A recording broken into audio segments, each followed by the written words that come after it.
In the previous videos, I showed you what I think was the easiest and most accurate way to create the jigsaw puzzle. Easy because we didn't have to do a lot of manual drawing or tracing or tweaking, and accurate because we were able to use parametric splines as a basis to create certain sections on our spline shape. However, I didn't want to conclude this tutorial without mentioning that by keeping things very easy, I also broke one of the basic rules. And that rule is that you should use as few points as possible to define your spline shape. One simple reason for that is because the fewer points you have, the easier it is to tweak your spline shape. Also, the more points you have on a spline, the heavier your spline gets. Of course, if you have a very complicated shape that has many curves and corners, you will need many points to define those curves and corners. But as far as our jigsaw puzzle is concerned, we could have done a few things differently and optimized the point count. So in this video, I'm going to show you what we could have done better. And there's only two things really that we could have done differently. One is the template that we created for the openings and protrusions, and the other one is the gap spline we created. So we're going to start with the template.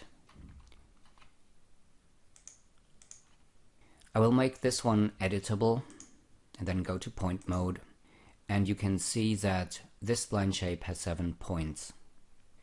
Now, we didn't waste any points by creating this shape like we did because we're getting a perfect circle. However, we could do this shape using only 5 points instead of 7. So let's go ahead and try and do that. I'm going to disconnect these 2 points here and delete them, and I'm going to delete these 2. And we can use our original template as a reference to tweak our optimized shape.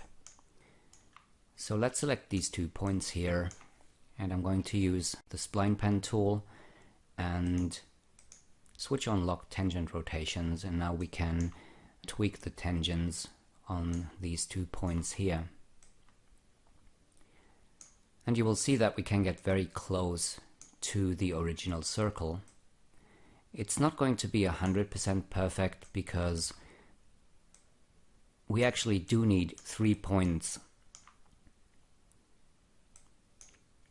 to get a perfect circle, but we can get close enough with only 2 points.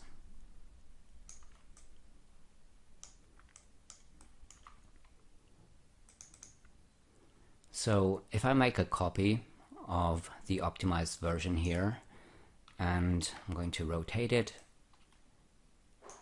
and combine these 2 splines.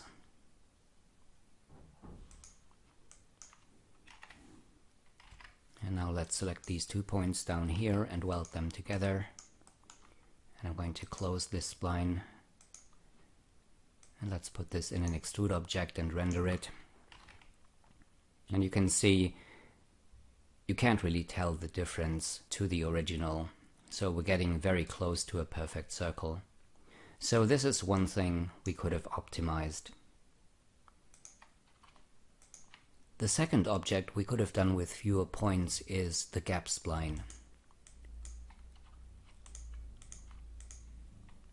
The one I did here already uses the optimized version of the template, and you can see that we only need 3 points to define this shape.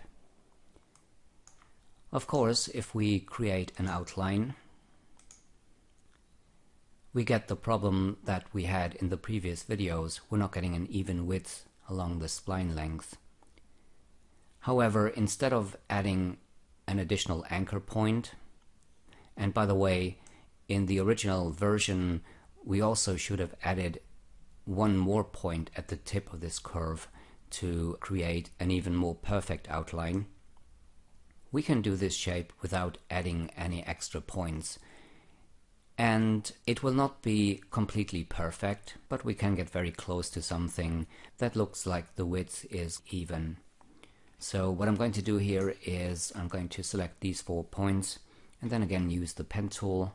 Lock tangent rotation is switched on here, and we could make this tangent a little bit longer, and you can see we're already getting a fairly even shape. Of course, it's still a little bit wider up here and still not wide enough down here, so maybe let's tweak this tangent a bit and drag it down a bit further. And let's put this in an extrude object to test the shape.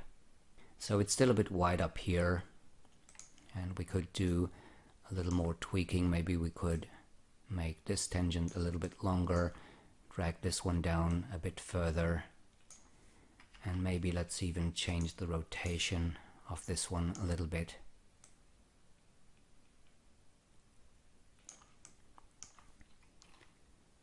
So you can see we can get pretty close to an even width.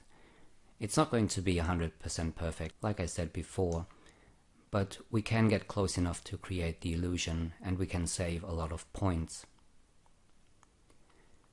All the other steps for creating that spline shape are exactly the same as I showed you in the previous videos. So if you want to, go ahead and create your own optimized version. Now let's compare the original version with an optimized version that I did.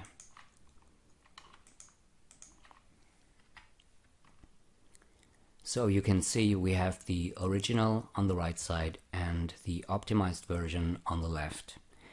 If I do a render of these splines, and even if I get a lot closer to those puzzle pieces, the optimized version will still look pretty much the same as the original version. So let's compare the point count on the two splines. If I select the original spline, you can see we have 256 points here. The optimized version only has 160 points. So in this case, I think it would be worth spending the time trying to optimize this spline shape and get a point count that is a lot lower than the one on our original version. I hope you found this tutorial useful and you've learned a few things about creating spline shapes in Cinema 4D. Thanks everyone for watching these videos, and I'll see you again soon in another tutorial.